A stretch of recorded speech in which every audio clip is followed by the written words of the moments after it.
আমার জীবনে আমার যখন আমার বয়স 8 বছর, তখন আমার মামারা নিয়ে আমাকে পালছে। তখন আমি ছোটবেলা থেকে নিয়ে আমার মামারা নিয়ে লালন পালন করছে।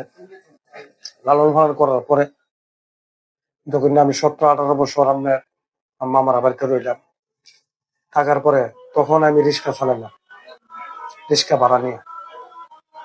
এই রিক্সা চালায় কষ্ট কইরা, পরিশ্রম কইরা নিজের মা বাবাকে খাওয়াইলাম।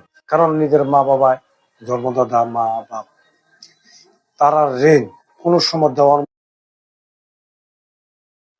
আর এখন জন্যে আমার মা বাবারে আমরা যখন উপযুক্ত হয়েছি, ঠিক মতো কামাই করার সময় হয়েছে, তখন আমাদের মা বাপ আর দুনিয়াতে নাই।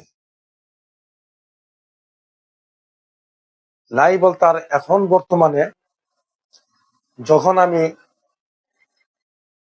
কিছু জ্ঞান বুদ্ধি হলো, তখন রিক্সা চালাই, তখন আমরা কিন্তু জ্ঞান বুদ্ধি কম, বয়স কম, এই হিসাবে আমরা কাজকর্ম করি। ছোট বয়স, গরিবের ঘরে সন্তান, কাজ করার ভিতরে আমরা কর্ম করতে